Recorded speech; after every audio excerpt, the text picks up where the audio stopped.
이름으로. 사는 게 힘들다고 말한다고 해서 내가 행복하지 않다는 뜻은 아닙니다. 내가 지금 행복하다고 말한다고 해서 나에게 고통이 없다는 뜻은 정말 아닙니다. 마음의 문 활짝 열면 행복은 1000개의 얼굴로, 아니 무한대로 오는 것을 날마다 새롭게 경험합니다. 어디에 숨어있다 고운 날개 달고 살짝 나타날지 모르는 나의 행복, 행복과 숨바꼭질하는 설렘의 기쁨으로 사는 것이 오늘도 행복합니다. 영광이 성부와 성자와 성령께. 성부와 성자와 성령의 이름으로. 이건 내 기도가 아니고 이혜인 수녀님의 기도예요. 네, 수녀님이 너무너무 아름다운 글을 써갖고 참 수녀님이 항상 행복 얘기 많이 하시죠. 수녀님도 투병하시면서도 이렇게 멀리서 제가 이렇게 뵈면은 정말 하느님의 행복을 나눠주는 분 같아요. 자, 그렇다면 우리 인간은 잘 죽으려면 잘 살아야 돼요. 잘 사는 사람이 죽을 때 행복하게 죽을 수 있습니다. 이 세상에서 보통 안 먹고 안 마시고 안 놀고 고생한 사람이 70살에 당신 암이라고 그러면은 이분들이 공통적으로 하는 얘기가 있어요. 나는 억울해서 못 죽는다고. 공통적으로 하는 얘기가 그 얘기예요. 평생 고생만 하고 살았는데 나는 억울해서 못 죽는다고. 나는 호강해야 된다고. 이때부터 산삼을 캐와라, 좋은 의사를 대라, 다 소용없는 짓이에요. 그러니까 암 걸리기 전에, 당신 죽는다는 얘기하기 전에 이 삶을 만끽하고 삶의 기쁨 속에서 사실 필요가 있다는 겁니다. 그럼 우리나라 1살서부터 30살 행복하냐? 30살서부터 60살 행복하냐? 60살서부터 120살 행복하냐 이거예요. 제 얘기는 제가 왜 120살이라고 말씀드리느냐 하면 20년 전에 제가 강의할 때 앞으로 100세 시대 올 겁니다 라고 말씀드렸을 때 많은 할머니들이 이렇게 말했어요. 신부님, 끔찍한 소리 하지 마세요. 무슨 100살을 살아요? 그런데 요즘 텔레비전에 100세 안보장, 100세 연금보장 나와요, 안 나와요? 나오죠? 이런 거 나올 줄 꿈에도 몰랐을 거예요. 그럼 앞으로 20년 후에 텔레비전에서 100세 안보장, 100세 연금보장 나올까요? 20년 후에는 120세 안보장, 120세 연금보장 나오게 돼 있어요. 그렇다면 지금 60대신 분들은 앞으로 몇 년을 더 살아야 되느냐면은 60년을 더 살아야 돼요. 60년을. 아까 첫 시간에 제가 이런 말씀 드렸어요. 남편하고 자식들을 위해서 전부 바치지 말라고. 얼마만 바치라고? 반만 바치라고. 반은 누구를 위해서 남겨놔야 돼? 나를 위해서 남겨놔야 돼요. 내가 행복해야지 남편도 행복하고 자식도 행복한 거예요. 내가 불행한데 어떻게 남편하고 자식이 행복할 수 있습니까? 우리 부모님이 80 넘어 돌아가셨다. 한번 손 들어보세요. 80 넘어 돌아가셨다. 우리 부모, 이렇게 많아요. 부모님이 90 넘어 돌아가셨다. 손 들어보세요. 손 내리시고, 우리 부모님이 아직 90이 넘었는데 아직도 살아계시다. 손 들어보세요. 자, 혹시 우리 부모님 아니라 이모, 고모라도 100살이 넘은 사람이 있다. 한번 손 들어보세요. 거긴 몇 살이에요? 104살. 그 뒤에 분은 101살? 네. 보통 제가 이렇게 강의할 때 2분 정도 100살 넘은 부모님 있다고 얘기를 해요. 2분 정도. 무슨 얘기냐면은 지금 한국에 100살 넘은 사람이 몇 명이냐면 2만 명이에요. 2만 명. 100살 넘은 사람이, 아니 옆에 아무나 100살 넘은 사람이 있으니까 2만 명이 넘어요. 그럼 앞으로 20년 후에는 내가 보기엔 20만 명 훨씬 넘어요. 여기 그 대상자들 전부 앉아 있는 거예요. 대상자들 전부 앉아 있는 거예요. 그러면은 1살서부터 30살 행복하냐? 1살서부터 30살은 뭐 해야 되는 나이냐면은 엄마 아빠 중요한 건 친구들하고 먹고 마시고 놀아야 되는 나이예요. 여러분들 사람이 되려면 책상 안에서 공부를 해야지 사람이 되는 게 아니에요. 사람이 되려면은 친구들하고 어우러져서 뛰어놀아야지 사람이 돼요. 엄마 아빠랑 그 정을 느끼면서 뜨거운 어머니의 사랑, 아버지의 사랑을 느끼고 살아야지 사람이 되는 거예요. 책상 안에서 공부만 한다고 사람이 되는 게 아니에요. 근데 초등학교 1학년 애가 엄마 아빠 친구들이랑 좀 먹고 마시고 놀라고 그랬더니 엄마 아빠가 이렇게 말합니다. 이놈의 새끼야, 네가 지금 먹고 마시고 놀 시간이 어디 있어? 공부해야지. 초등학교 1학년 애가. 제가 한동안 영어학원을 다녔어요. 잠비아 이제 가느냐고. 영어학원 이제 지하에다 주차를 해놓고 1층에 애들이 타요.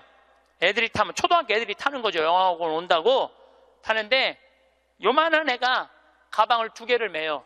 앞에 하나, 뒤에 하나. 내가 물어봐요. 너 몇 학년이냐? 초등학교 1학년요. 그래요. 이거 가방을 왜 2개냐? 이거 학교 가방, 이거 학원 가방. 딱 그래, 애들이. 또 요즘 애들 중에 내가 너무 놀란 애들이 있어. 들어올 때 보면은 가방 안 메고 와요. 여행용 캐리어를 끌고 들어와. 여행용 캐리어를. 네, 캐리어를 끌고 다니는 애도 있어요. 보면은. 이거 초등학교 애가 학원을 13개까지 다니는 애를 봤어요. 얘는 엄마 아빠 친구들이랑 먹고 마시고 놀 시간이 없는 애예요. 중학교 올라가면은요, 중학교 올라가면은 자율학습 해야지, 보충학습 해야지, 학원 다녀야지. 엄마 아빠랑 먹고 마시고 놀 시간이 어디 있어? 얘는 인간은요 언제 행복하냐면은 먹고 마시고 놀 때 행복한 거예요. 이거는 내가 요즘 인문학 교수들 얘기를 들어보면 결론은 그거야. 근데 너는 나중에 행복해. 넌 지금 나중에 행복하려면 지금 먹고 마시고 놀지 말어. 그래갖고 먹고 마시고 놀지 못하게 해요.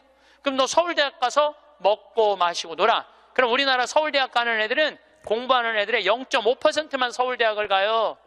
99%는 서울대학 못 가요. 99%는 가지도 못할 서울대학 때문에 20년 인생을 다 날려버리는 거예요. 얘네들은 먹고 마시고 놀지 못하는 거예요. 그래서 얘네들 안에 뭐가 없느냐면 기쁨이 없어요. 얘네들 안에 뭐가 없느냐면 행복이 없어요. 친구가 있어야지 사람은 행복한 거예요. 친구가 없는 사람은 판단력이 떨어지게 돼 있어요. 친구가 없는 사람은 정보가 취약할 수밖에 없어요. 그 부모로부터 받은 후광 외에는 아무것도 없었던 거예요. 지금 와서 보니까. 여러분들 자식들도 정말로 답답하게 키우고 싶으면 계속 학원 보내면 돼요. 예. 그러니까 제일 중요한 거는 먹고 마시고 노는 거예요. 그럼 얘가 30년 동안 30살 이후부터 너 행복해야 돼.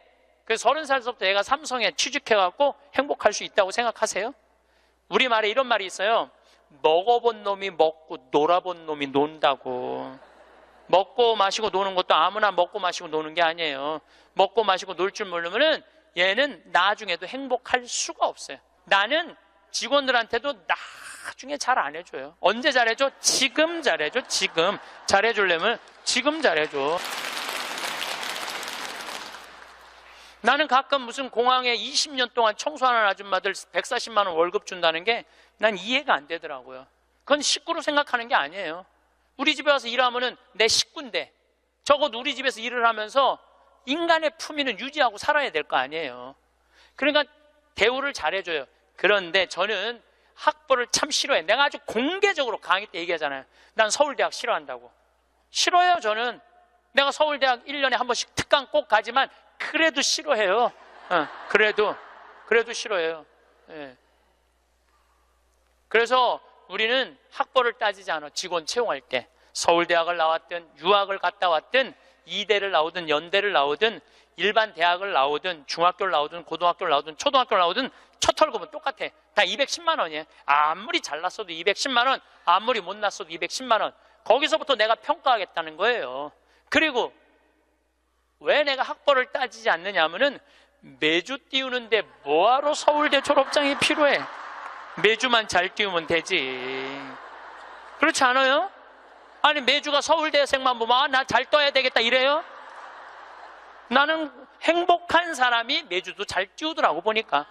이번에 우리 생태마을에서 깻잎을 4.5톤을 땄어요. 깻잎 장아찌 하려고 4.5톤 어마어마하게 땄어요.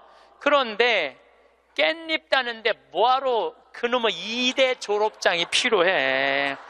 그냥 그 2대가 뭐라고 그 온 나라를 뒤집어 가면서 2대 집어넣어갖고 참 웃기지도 않아. 우리는 깻잎 따는데 2대 졸업자 필요 없어.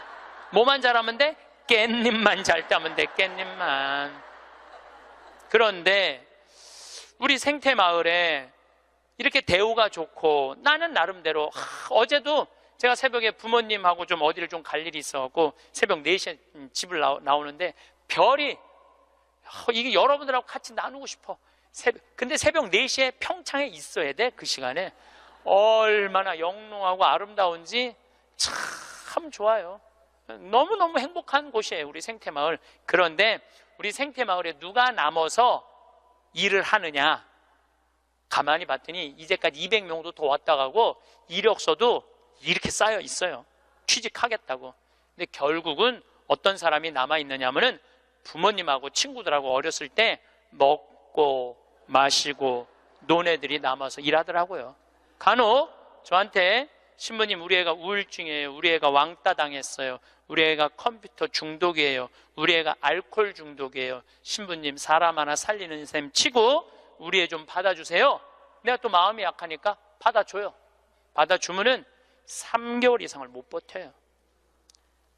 본인이 그런다고 생태마을의 환경이 아무리 좋아도 그렇게 내가 아까 얘기했죠. 먹어본 놈이 먹고 놀아본 놈이 노는 거라고.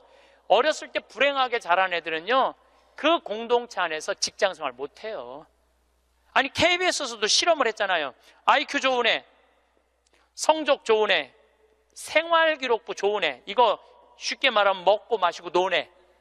초등학교 6학년 때 요 성적표를 가지고 30년 후에 추적을 해봤어요.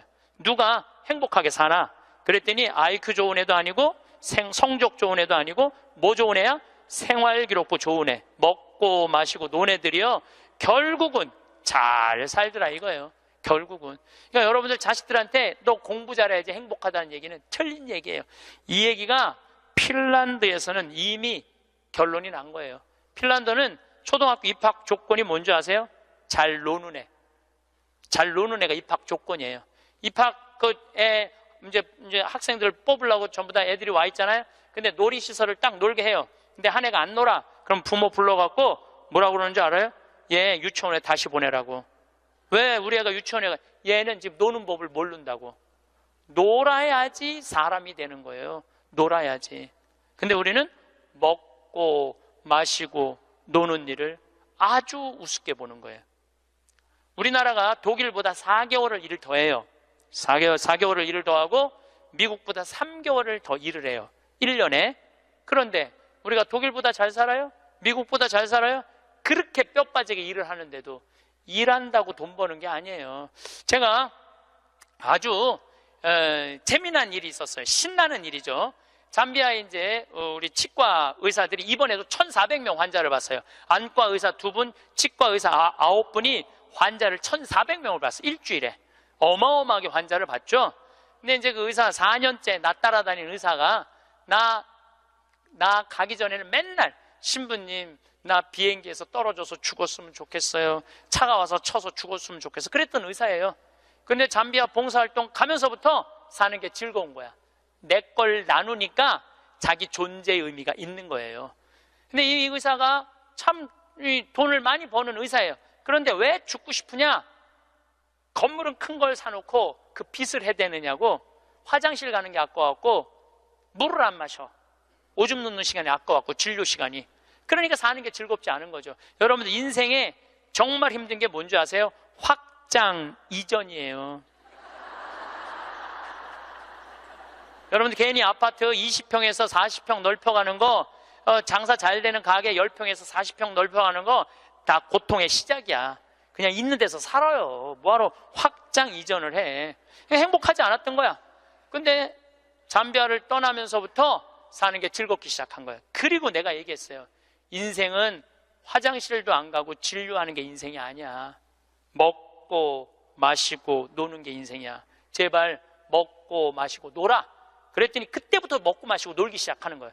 일주일에 이틀 과감하게 놀고 1년에 성지순례 10일 나 따라가고 뭐 성지순례 뭐 다른 데 또 가고 뭐 호주 의사들 같이 여행 다니고 1년에 40일을 놀아요. 40일을 무지하게 노는 거예요. 그러니까 그 조카가 이제 군대 갔다 와서 아르바이트 하면서 그렇게 노니까 이모한테 그렇게 물어보더래요. 이모, 이 치과 월급은 나오는 거야? 이렇게 물어보더래요. 그런데 내가 물어봤어요. 그렇게 먹고 마시고 놀면서 진료할 때랑 화장실도 안 가고 진료할 때랑 어느 때 돈을 더 많이 버느냐? 그랬더니 요즘이 훨씬 많이 번대요. 그리고 세무서에서 연락 왔대요. 돈이 너무 많이 벌려갖고 세무조사 나올 테니까 직원들하고 또 어디 놀러 가라고. 그래서 이제 다음 달에 어디 정동진인가 직원들 데리고 놀러 간대요. 여러분들 집에서 청승 떨고 아무것도 안 마시고 지립대 일만 한다고 돈이 벌려지는 게 아니에요. 먹고 마시고 놀 때 돈도 많이 벌리는 거예요. 우리 생태마을 요즘 다 망한다고 그러잖아요. 우리 생태마을은 작년에 매출액이 45억이었는데 올해 50억이야. 50억. 얼마나 뭐 청국장 가루 깻잎 많이 팔리는지 몰라요. 하루에 2천만 원씩 팔려. 하루에 2천만 원씩. 요즘 내가 사장인데 내가 사장이 뭐 할 것 같아? 맨날 먹고 마시고 노는 거야. 맨날 먹고 마시고 노는 거야. 직원들 줄 거 다 주고 아끼지 않아요. 줄 거 다 주고. 그리고 이제 하도 이제 우리 신자가 아니라 비신자들이 물건을 많이 사니까 이제 사업자 등록을 해서 세금도 내요. 제가 세금을 내는데 1년에 2억 정도 세금이 나가요. 많이 나가요, 세금이. 그럼 우리 국장이 신부님 왜 세금이 너무 많이 나가는데 현금은 신고하지 않아도 된다는 거예요. 그런 게 어디 있어? 현금도 다 신고해. 현금도 다 한 푼도 빼지 말고 다 야, 내가 신부로 사는데 왜 머리 복잡하게 살아? 그냥 있는 대로 보고하고 다 살아. 내가 세금 2억 내면은 국가가 그거 갖고 어려운 사람 도와주고 나라 돌아가는 거지. 그걸 그냥 이렇게 감추고 저렇게 감추다가 내가 가끔 우리 이제 세금 다 내요. 그래서 세금이 부담스럽더라고요. 다 한 달에 거의 2천만 원씩 세금이 나가니까. 그런데 텔레비전을 보면은 그 세금 떼어먹는다고 탈세한다고 대기업 총수들이 막 마스크 쓰고 막 휠체어 막 타고 막 침대에 누워서 막 들어왔다 나갔다 하는 거 보면서 내가 텔레비 보면서 한마디 해요. 내가 뭐라고 그러냐면 내고 살지. 아유, 내가 이렇게 말해요. 내고 살면 되지. 뭘 그렇게 돈이 많은데 그걸 그냥 돈을 아낀다고 나라 돈 빼먹어가면서 어려운 사람 나눠주는 거 빼먹어가면서 세금 내는 것도 내가 보기엔 자선이에요. 세금 내는 것도 국가가 잘 집행해야 되겠지만은 그 돈 없는 기업들한테 그 돈 뺏어가는 건 그건 악다군이 아니에요. 그 돈 갖고 직원들한테 저기 막 보너스나 주고 여행이나 보내주지. 그럼 대한민국이 밝을 텐데. 요즘 국회가 참 많이 싸우죠. 지치지도 않고 싸워. 내가 보기엔 야 어떻게 뭐 김정은이 지치지도 않고 핵 실험하듯이 우리나라 국회의원들도 지치지도 않고 싸워. 그런데 여소야대가 돼갖고 협치한다고? 그것도 말도 안 되는 소리예요. 우리나라 국회의원들이 안 싸우는 날은 언제 안 싸우느냐면 초등학교 교육제도가 바뀌는 거예요. 초등학교 교육제도가 노는 걸로 바뀌는 거. 여러분들 우리는 자녀들한테 행복을 가르쳐야 돼. 자녀들한테. 근데 우리는 공부를 가르치고 있어. 애들한테 이 세상에 와갖고 행복한 걸 가르쳐야 되는데 공부를 가르치고 있어요. 이거 좀 생각해봐야 될 문제예요. 나는 자식들한테 행복을 가르쳤나 공부를 가르쳤나 한번 생각해봐요. 뭘 가르쳤어요? 공부 가르치지 않았어요? 행복을 가르쳐야죠. 왜 공부를 가르쳐요? 2006년에 우리나라가 1년에 10만 명씩 조기 유학을 보냈어요. 2006년에 그때 조기 유학 분불었어요. 얘네들이 딱 10년 지났어요. 결론이 나와 있어요. 지금 조기 유학 다 실패했어요. 90%가 다 실패했어요. 그러면은 초등학교 4학년, 5학년 애가 조기 유학을 떠나.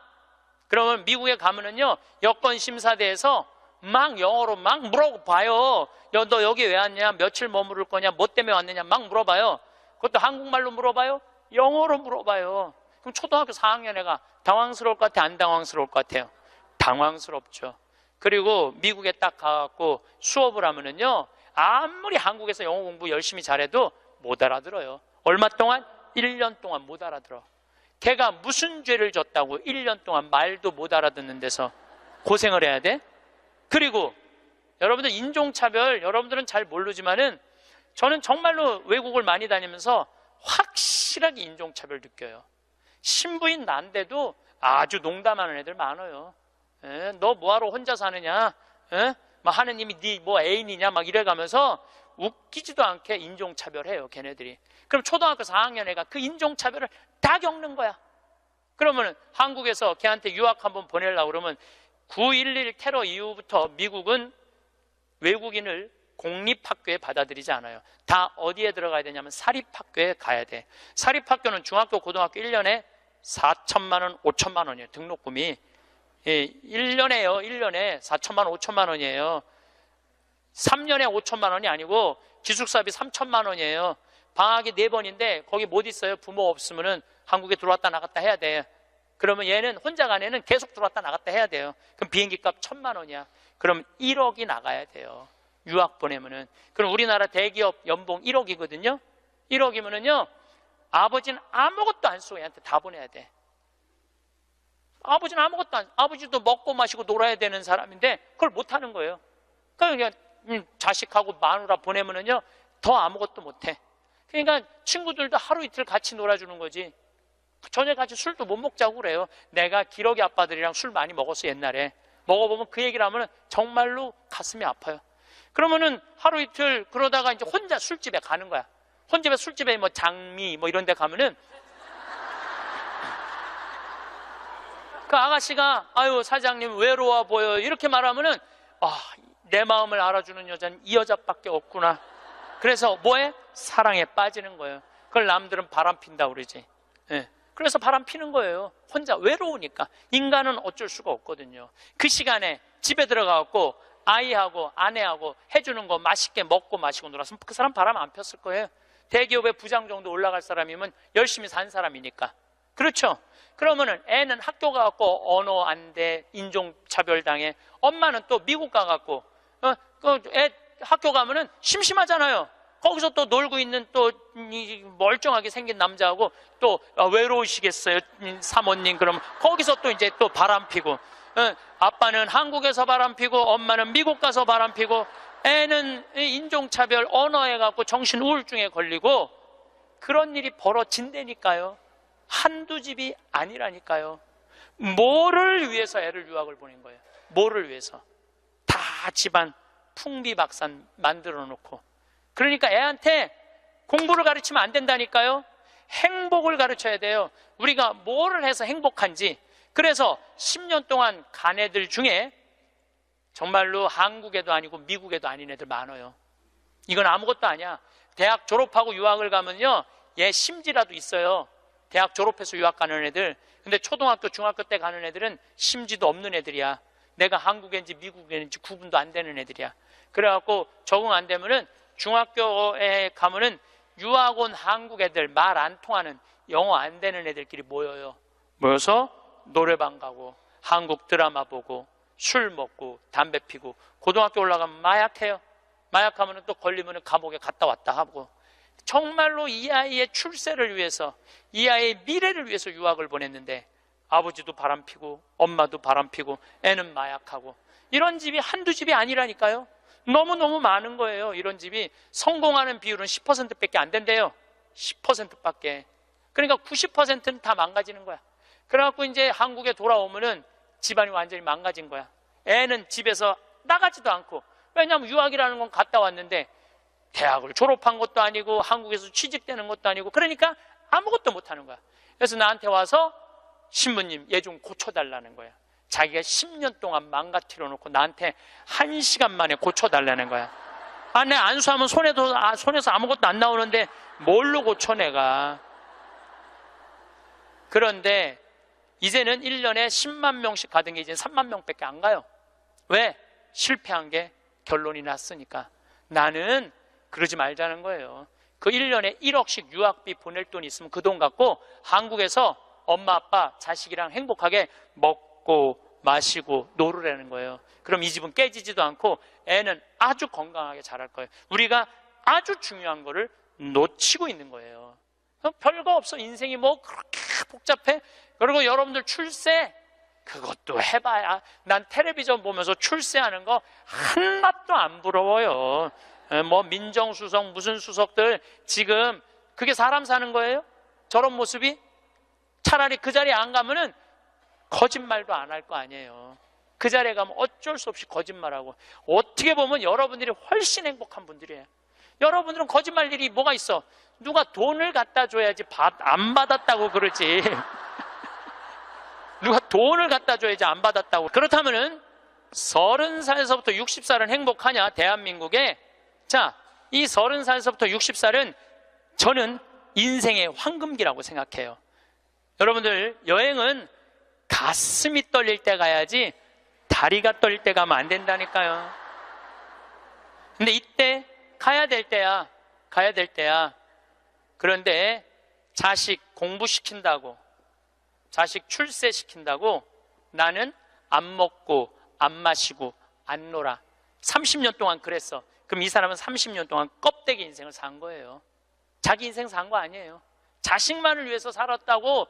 나는 자식 하나 잘 되면은 엄마의 기쁨이라고 그러는데 그것도 옛날에 45, 46까지 살 때 얘기예요. 이제 여러분들 120살 살면은요 자식이 90이 돼버려요. 그 자식 출세하는 거 여러분들 행복하고는 아무 상관이 없어요. 70살, 80살 된 자식하고 90살, 100살 된 여러분들하고 아무 상관이 없어요. 자식을 출세시키고 싶으면 여러분들이 먼저 출세해야 돼요. 자식을 철들게 키우고 싶으면 누가 먼저 철이 들어야 돼? 여러분들이 먼저 철이 들어야 돼. 그런데 여러분들이 30살에서부터 60살까지 자식 출세만 바란다고 빈 껍데기로 30년을 살았어. 근데 여러분들이 철이 들 것 같아요? 지금 대한민국에 30살에서부터 60살 철든 사람이 얼마나 있을 것 같아요? 그래서 유학 보내고 자기는 한국에서 바람피고 아내는 미국 가서 바람피고 애는 정신병이 들어요? 철이 안 드는 거예요. 삶의 의미가 뭔지 모르고 살고 있는 거예요. 진정한 삶의 기쁨이, 진정한 삶의 행복이 뭔지 모르고 사는 거예요. 정말로 자식을 행복하게 키우고 싶어? 여러분들이 행복해야 돼요. 여기 이 셰익스피어가 아주 재미난 글을 썼어요. 중년에게 주는 9가지 교훈이라는 글을 썼어요. 한번 이 사람 한 400년 전 사람이 쓴 것 같은데 보세요. 첫째, 학생으로 계속 남아있어라. 배움을 포기하는 순간 우리는 폭삭 늙기 시작한다. 그러니까 여러분들 학생이기를 포기하면 안 된다는 거예요. 끊임없이 배워야 돼. 애만 배우는 게 아니야. 여러분들 배우셔야 돼요. 공부도 하고. 저는 제가 30살에 환경공학을 공부했어요. 얼마나 좋은 공부였는지 몰라요. 내가 다닌 학교는 나는 아주대학 산업대학원을 다녔어요. 그런데 요즘 대학원 조금 돈이 좀 들어가서 그렇지 많아요. 가면은 뭐 내가 빵점도 받고 그랬지만은 그래도 석사학위도 받았어요. 공학 석사학위도 아주 재밌어요. 그리고 40이 돼갖고 글 쓰는 거 배웠어요. 글 쓰는 거 배워갖고 이 책도 지금 5권인가 책 냈잖아요. 얼마나 좋은지 몰라요. 요즘은 내가 유튜브를 통해서 정말 많이 배우고 있어요. 배우니까 참 재밌어요, 사는 게. 그러니까 여러분들도 배우는 걸 포기하시면 안 돼요. 둘째, 과거를 자랑하지 마라. 옛날 이야기밖에 가진 것이 없을 때 당신은 처량해진다. 삶을 사는 지혜는 지금 가지고 있는 것을 즐기는 것이다. 이거 셰익스피어도 똑같이 말했어. 지금 가지고 있는 것을 즐기는 거야. 지금. 그러니까 뭐 나중도 생각하지 말어. 옛날도 생각하지 말어. 지금 오늘을 즐기면 되는 거예요. 있는 돈 갖고 나중에 쓰려고 그냥 쥐고 있지 말고 쓰세요. 내가 쓰라는 건 사치하라는 게 아니에요. 돈도 규모 있고 멋있게 쓸 수 있거든요. 쓰는 법도 나는 배워야 된다고 생각을 해. 세 번째, 젊은 사람과 경쟁하지 마라. 대신 그들의 성장을 인정하고 그들에게 용기를 주고 그들과 함께 즐겨라. 이것도 참 좋은 얘기 같아요. 그래서 나는 우리 여주에 우리 젊은 신부님들 계속 많이 초청하고 있어요. 함께 같이 하자고. 근데 참 젊은 신부들이 같이 있으면 참 좋아요. 저는 우리 생태마을의 부관장 모임을 한 달에 한 번 꼭 해요. 출신 부관장 신부님들, 그 신부들이 싫어할 수도 있지만은 한 달에 한 번 젊은 신부들을 모이면은 내가 모르는 것 너무너무 많이 알려줘요. 그들과 함께 즐길 수 있는 것만 해도 좋은 거죠. 넷째, 부탁받지 않는 충고는 굳이 하려고 마라. 늙은이의 기우와 잔소리로 오해받는다. 이것저것 챙겨나지 말라는 거예요. 우리 어머니가 그런 거 참 잘하는데 챙겨나지 말라는 거예요. 다섯째, 삶의 철학으로 삶을 철학으로 대체하지 말아라. 삶을 살으라는 얘기예요. 로미오가 한 말을 기억하라. 철학이 줄리엣을 만들 수 없다면 그런 철학은 지워버려라. 삶을, 현실을 살으라는 얘기예요. 괜히 개똥 철학하지 말고. 여섯째, 아름다움을 발견하고 즐겨라. 약간의 심미적 추구를 게을리하지 말아라. 그러니까 제가 이번 주 이선이 대전 공연이에요. 서울에 공연을 보니까 없더라고. 우리 평창은 대전이나 서울이나 거리가 똑같아.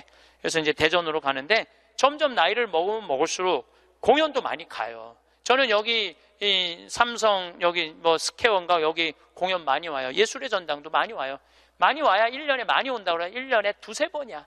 그 두세 번이라도 공연을 즐길 수 있으면 삶이 굉장히 풍요로워지더라고요. 또 일곱째, 늙어가는 것을 불평하지 마라. 가엾어 보인다.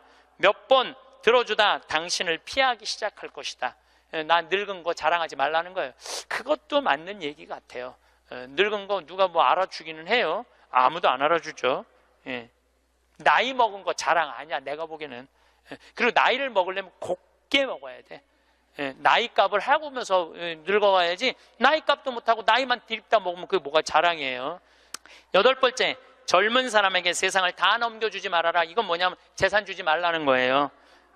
그들에게 다 주는 순간 천덕꾸러기가 될 것이다. 여러분들 아까 제가 말씀드렸죠? 자식하고 남편한테 다 주지 말고 얼마만 주라고? 반만 주세요. 항상 오늘부터 마음도 반만 주세요. 다 주지 말고. 두 딸에게 배신당한 리어 왕처럼 춥고 배고픈 노년을 보내며 두 딸에게 죽게 될 것이다. 이 리어 왕이라는 이 셰익스피어 이 작품을 읽어보면 굉장히 재밌어요. 딸들한테 자기 왕권을 다 넘겨줘요. 왕권 넘겨준 딸 때문에 이 사람 죽어요. 왕이 결국은. 그러니까 여러분들도 자식들한테 다 넘겨주지 마세요. 여러분들의 인생을 사세요. 아직 여러분들 한참 남아있거든요. 아홉 번째, 죽음에 대해 자주 말하지 마라. 죽음보다 확실한 것은 없다. 인류 역사상 어떤 예외도 없었다. 확실히 오는 것을 일부러 맞으러 갈 필요는 없다. 삶을 탐닉해라. 그때까지 삶을 먹고 마시고 즐겨라, 이 얘기예요. 먹고 마시고 즐겨라. 우리는 살기 위해 여기에 왔노라. 즐겁게 살라고 여기에 온 거란 얘기예요. 그러니까 이 30부터 60까지 여러분들은 나는 자식을 위해서 아무것도 안 한다, 이런 생각하지 말라는 거예요. 내 삶을 살아가라는 거예요. 그러면 60살서부터 120살은 행복하냐? 60살서부터 120살 나는 자식한테 바라는 거 하나도 없어. 나는 보상 심리가 없어. 이거 다 거짓말이에요. 자식한테 왜 바라는 게 없어요? 얼마나 많이 바라는데요. 자식이 용돈 안 갖다 주고 전화 안 하고 찾아오지 않으면 섭섭하다고 얘기합니다. 여기 있는 분들 다 그렇게 얘기해요. 얘기 안 하는 분들 거의 없다고 보면 돼요. 그런데 여러분들 60살서부터 120살까지 어떻게 자식이 60년 동안 효도를 할 수가 있어요? 그게 가능하다고 그런 생각 드세요? 나는 60년 동안 효도 받아 먹을 거야. 60살서부터 120살까지. 이거는 있을 수 없는 얘기예요. 그리고 늙어서 자식이 효도하면 행복하고 자식이 효도하지 않으면 불행하고. 왜? 늙어서 행복을 자식한테 떠넘겨. 그냥 내가 행복하면 안 돼요? 왜 자식한테 그걸 힘든 걸 넘겨요? 그리고 여러분들 자식들 중에 여러분들 집에 태어나고 싶어서 태어난 놈은 한 놈도 없어요. 여러분들이 좋아서 난 거지. 그러니까 뭘로 끝내야 되냐면 키운 걸로 끝내야 돼. 그런데 보상 심리가 있어요. 내 자식이 의사야. 그러면 내 주머니에 돈이 1,000만 원 있어도 이 할머니 절대 너 돈으로 가서 안 사 먹어. 뭐라고 그러냐면 왜 내가 내 돈 주고 사 먹어? 잘난 의사 있는데. 나는 의사 아들이 와서 사줄 때까지 나는 기다릴 거야. 기다려. 1년이고 2년이고 기다려. 의사 아들이 와서 사줄 때까지. 근데 여러분들 자식이 무슨 무당이야? 막 수술하다가 엄마가 오늘 갈비 먹고 싶어 하네? 내가 가서 갈비 사줘야지. 전화해요. 엄마, 내가 막 수술하다가 생각이 나는데 엄마 오늘 갈비 먹고 싶었지? 내가 오늘 가서 사줄게 라고 전하는 자식은 대한민국에 단 한 명도 없습니다. 지금 70, 80된 나 갈비 먹고 싶은 거 누구만 알아? 나만 알아요. 여러분들 이걸 아셔야 돼요. 여러분들은 자식 생각밖에 없지만 자식은 여러분들 생각 없어요. 그건 확실합니다. 왜냐면 이게 실험의 결과가 나왔어요. 어떤 실험을 했느냐면 요즘은 사랑의 감정을 촬영할 수 있대요. 그래갖고 할머니들한테 젊은 자식들 사진을 보여주고 뇌파 촬영을 해보니까 막 그냥 뇌파가 난리도 아니라는 거예요. 자식 사랑의 감정, 잘된 자식은 좋아갖고 막 난리고 못된 자식은 그게 안타까워갖고 막 난리가 아니라는 거예요. 그러니까 여러분들은 지금 자식 보면은 뇌가 막 진동을 해, 사랑의 감정이. 그런데 자식한테 늙은 엄마 사진을 보여주고 뇌파 촬영을 해보니까 아무 반응이 안 일어나는데, 내가 이거 KBS에서 봐서, KBS에서 의사들이 실험하는 거를. 그러니까 여러분들은 자식 생각하는 거하고 자식이 여러분들 생각하는 거하고는 이건 차원이 달라요. 차원이. 정말 생각 없어요. 저도 어머니 아버지 86, 84살이에요. 그런데 내가 막 신부됐을 때 어머니 60이었을 때 어머니가 그랬어. 늙으면 죽어야 된다고. 그때 이제 효도할 때가 됐는데 죽으면 안 되지. 그래갖고 어머니 아버지 모시고 파리, 로마, 이스라엘, 베이징, 뭐 우리나라 금강산, 백두산, 우리나라 좋대는 데 온천 다 모시고 다녔어요. 왜 모시고 다녔느냐 하면 죽는다니까. 빨리 보여줘야 될 거 아니야. 죽기 전에 5년 동안. 근데 요즘은 어머니가 늙으면 죽어야 돼 그 소리 하면 막 화가 나요. 왜 화가 나냐면 그 얘기한 지 24년이 지났어. 24년. 죽을 기미가 안 보여요. 요즘 어떻게 잘 드셔서 그런지 완전히 얼굴이 새색시 같아. 새색시. 얼마나 이쁜지 몰라. 그러니 죽겠어요? 안 죽어요. 그럼 24년을 내가 효도를 할 것 같아요? 5년 하고 끝났어요. 나도 5년 하고. 요즘은 나 강의 막 다니다 보면 한 달 동안 한 번도 생각 안 할 때 있어요. 한 번도. 근데 어머니는 아침에 일어나고 제일 먼저 나 위해서 묵주기도 20단 한대요. 하루 종일 아들 생각하는 거지. 집에 가보면 온통 내 사진이야. 그냥 온통 내 사진. 그런데 놀라운 건 우리 사제관은 어머니 아버지 사진 하나도 없어요. 하나도. 그런데 나만 그렇겠어요? 여러분들 자식들 먹고 살기 바쁜데 생각 안 해요. 그러니까 이제 내 인생의 주인공은 누구라고 생각하면 돼? 나라고 생각하면 돼. 그러니까 내가 지금 갈비 먹고 싶은 거 누구만 알아? 나만 알아. 그럼 누가 사줘야 돼? 내가 사줘야 돼. 누구 돈으로? 내 돈으로. 무슨 돈으로? 집 잡혀서 사줘야 돼요. 집 잡혀서. 그런데 우리나라 노인이 지금 700만 명이에요. 65세 이상이. 그러면은 부부가 산다고 하면 350만 세대죠. 350만 세대 중에 집 잡혀서 주택연금으로 사는 세대는 3만 5천 세대에 지금. 그럼 100명 중에 1명만 연금으로 사는 거예요. 자, 나 65세 넘었다. 한번 손 들어봐. 65세 넘었다. 왜 손 안 들어? 여기 지금 다 내 눈에 보이는데. 이렇게 많어. 자, 손 내리세요. 자, 이 중에 나 정말로 집 잡혀서 연금으로 생활하고 있다면 손 들어보세요. 지금 한 분, 두 분, 그러니까 제 말이 세 분, 네 분, 제 말이 맞아요. 지금 여기 한 1000여 분 있는데 거의 100명 중에 1명만 집을. 그런데 이 집 잡혀서 사는 분과 집 안 잡혀서 자식한테 물려주겠다는 분하고 삶의 질은 또 달라요. 집 잡혀서 한 달에 150만 원에서 200만 원을 받아 사는 사람들은요, 근심 걱정 하나도 없대요. 마음이 그렇게 편안하대요. 그런데 자식들 용돈 받고 집 물려줄 생각으로 용돈 받고 사는 분들은 어떤 딸은 자식이 10만 원도 갖다 주고 20만 원도 갖다 주고. 우리나라 평균 용돈이 10만 원이에요. 평균 부모님한테. 그럼 20만 원도 갖다 주고 30만 원도 갖다 줘. 근데 어떤 달은 100만 원도 갖다 줘. 100만 원도 갖다 주면 이 할머니가 그 돈을 못 써요. 왜 못 쓰는 줄 아세요? 다음 달에 얼마를 갖다 줄 줄 알고 이거 홀딱 닦았어. 그냥 계속 불안하게 사는 거야. 계속. 그럼 늘 불만 속에서 사는 거야. 내 인생의 주인공은 난데 남한테 계속 기대고 사는 거예요. 그러시지 마세요. 내 강의를 듣고 정말로 당신 스스로 갈비를 사 먹으러 간 할머니들이 나한테 편지 많이 해요. 또 찾아도 많이 와요. 신부님 말대로 내 돈으로 사 먹어보니까 인생이 바뀌더래요. 어떻게 바뀌느냐면 더 이상 자식 기다리지 않게 되더래요. 그리고 더 이상 원망하지 않게 되더래요. 더 이상 섭섭한 거 없더래요. 그냥 내 돈 갖고 내가 사 먹으면 되지. 대신 너는 나한테 재산 끝이야. 이렇게 딱 정리가 되고 나니까 너무 편안하더래요.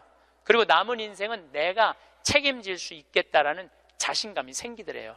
그래서 너무 감사하다고, 너무너무 감사하다고. 아니, 그 할머니 중에 내 강의에 딱 맞는 할머니 한 분 오셨어. 여기 여의도에 사는 분인데 개신교 다니는 분이야. 순복음교회 다닌대요. 빌딩이 3개가 있대.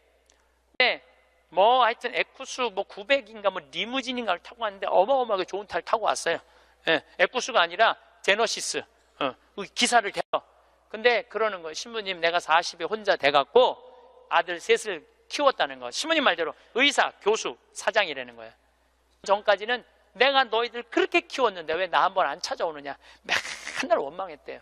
근데 어느 날 갑자기 내가 그러더래요. 늙어서 갈비 먹고 싶으면 지 돈으로 사 먹으라고. 왜 자식을 기다리느냐고. 근데 자기 돈으로 사 먹어보니까 더 이상 안 기다려지더래요. 섭섭한 거 없더래요. 그리고 사는 게 너무너무 즐겁더래. 내 자식하고의 이런 관계를 끊고 내 삶을 살다가 보니까 걸리는 게 하나도 없대. 그러니까 여러분들도 그렇게 사셔야 돼요. 언제까지 자식하고 그걸 살 수 있다고 생각하세요? 그냥 내 인생의 주인공은 나야. 내가 알아서 살아야 돼. 그래서 여러분들의 인생을 꼭 사시기를 바랍니다. 성부와 성자와 성령의 이름으로 아멘. 마지막, 돌아갈 곳이 어딘지 분명히 알고 있는 사람. 돌아갈 곳이 어딘지 알아 그 길을 닦으며 사는 사람. 먼 여정에도 가지고 갈 것이라고는 남에게 베푼 것뿐인 사람. 가지고 갈 것이 하나도 없이 살아온 흔적조차 남기지 않는 사람. 살아서는 조롱과 부끄러움에 비틀거리지 않는 날이 오도 영광이 성부와 성자와 성령께, 성부와 성자와 성령의 이름으로 아멘. 감사합니다.